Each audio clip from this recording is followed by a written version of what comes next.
Welcome to Radha channel. ನೋಡಿ friends, ನಾನು ಹರಳೆ ಸೊಪ್ಪಿದೊಂದು ಮುದ್ದೆ ಹುಳಿ ಹೇಳ್ತಾರೆ, ಬೇಳೆ ಹಾಕಿದೆ. ಅದು ಎಲ್ಲರೂ ಮಾಡ್ತಾರೆ ನೋಡಿ, ಒಬ್ಬೊಬ್ರದ್ದು ಒಂದೊಂದು ಕ್ರಮ ಇರುತ್ತಲ್ಲ.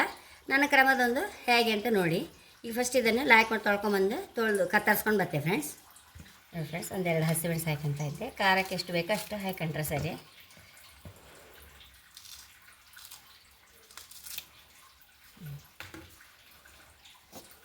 ನೋಡಿ ಫ್ರೆಂಡ್ಸ್, ಬೆಣ್ಣೆ ಹಾಕಂತ ಇದ್ದೆ ಒಂಚೂರು. ಹಾಕಿ ಒಂಚೂರು ಮೆಂತ್ಯ, ಒಂಚೂರು ರೋಸ್ಟ್ ಆದ ಕೂಡಲೇ ಸೊಪ್ಪು ಇದಕ್ಕೆ ಹಾಕಂತ.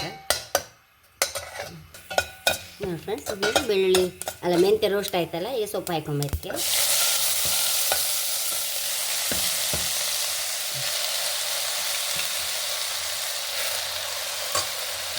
ನೀರು ಹಾಕೊಂಬ.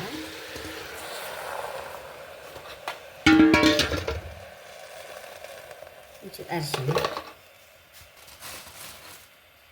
ಉಪ್ಪು. ಅದು ಬೆಂದ ಮೇಲೆ ಚೂರಿ ಹಾಕ್ತಲ್ಲ, ಚೂರಿ ಹಾಕೊಂಡು ಸುರಿಗೆ. ಹುಣಸೆ ಹುಳಿ ಬೇಕಾದ್ರೆ ಹುಣಸೆ ಹುಳಿ ಹಾಕ್ಕೊಳ್ಬೋದು. ನಾನೇನು ಮುರಿನೋಡು ಹಾಕಂತ ಇದ್ದೆ. ಇದನ್ನೀಗ ಮುಚ್ಚಿಟ್ಟು ಬಿಡುವ. ಬೇಯ್ತಾ ಇತ್ತಲ್ಲ, ಈಗ ಒಂದು ಒಗ್ಗರಣೆ ಮಾಡ್ಕೊಂಬದಕ್ಕೆ ಸಾಸಿವೆ ಹಾಕೊಂಡೆ, ಒಂದೆರಡು ಚಮಚ ಎಣ್ಣೆ ಹಾಕೊಂಡಿದೆ. ನೋಡಿ, ಬೆಳ್ಳುಳ್ಳಿ ನಾನು ಜಜ್ಜಿದೇ ಇಲ್ಲ. ಈ ಸೊಪ್ಪಿನ ಸರಿ ಬೇಯಲಿಲ್ಲ ಫ್ರೆಂಡ್ಸ್. ನಾನು ಈಗಲೇ ರೋಸ್ಟ್ ಮಾಡಿ ಹಾಕಿಬಿಡೋದು. ಹುಳಿ ಆದಮೇಲೆ ಹಾಕಿದರೆ ಅದನ್ನೆಲ್ಲ ಜಜ್ಜಿ ಆಮೇಲೆ ಒಗ್ಗರಣೆ ಮಾಡಬೇಕಾಗ್ತದೆ. ನಾನು ಅದಕ್ಕೆ ಅದನ್ನು ಒಂಚೂರು ಬೇಯಿಸಿದರೆ ಅದರ ಫ್ಲೇವರ್ ಎಲ್ಲ ಬಿಟ್ಕೊಳತ್ತಲ್ಲ, ಅದಕ್ಕೆ ಸ್ವಲ್ಪ ಬೇಗ ಒಗ್ಗರಣೆ ಹಾಕಿಬಿಡೋದು.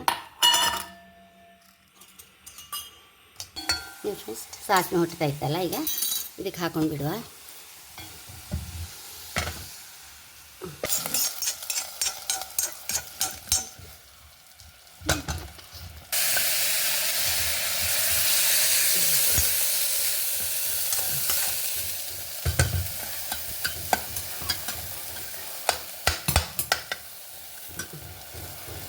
ಫ್ರೆಂಡ್ಸ್, ಈ ಮುರಿ ನೋಡೆಲ್ಲ ಕೆಲಸ ಎಲ್ಲ ಹೆಚ್ಚು ಹುಳಿ ಬೇಡಲ್ಲ ಇದಕ್ಕೆಲ್ಲ.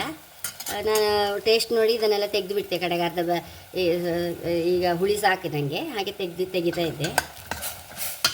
ಇನ್ನೊಂದು ಚೂರಿನಲ್ಲಿ ಸಾಫ್ಟ್ ಬೆಂದುಬಿಟ್ರೆ ಅದರ ಪರಿಮಳ ಎಲ್ಲ ಬಿಟ್ಕೊಳುತ್ತೆ. ಹಾಗೆ ಒಂದೆರಡು ನಿಮಿಷ ಮುಚ್ಚಿಟ್ಬಿಟ್ಟೆ.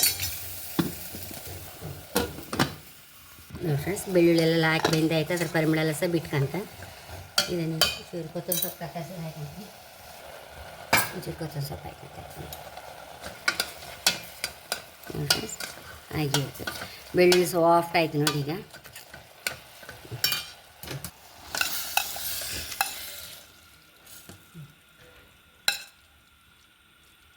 ಇಂಥ ಹುಳಿಗೆಲ್ಲ ಸೆಂಟಿಮೆಂಟ್ಸ್ ಇದ್ದರೂ ಸಹ ಹಾಕ್ಬೋದು ಒಗ್ಗರಣೆ ಫ್ರೆಂಡ್ಸ್, ಲಾಯ್ಕ್ ಆಗುತ್ತೆ.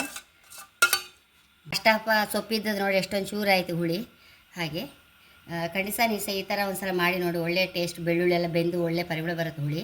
ಹಾಗೆ ನನ್ನ ಚಾನಲ್ ಇಷ್ಟ ಸಬ್ಸ್ಕ್ರೈಬ್ ಮಾಡಿ, ಲೈಕ್ ಮಾಡಿ, ಕಾಮೆಂಟ್ ಮಾಡೋದಂತ ಮರಲೇಬೇಡಿ. Thank you.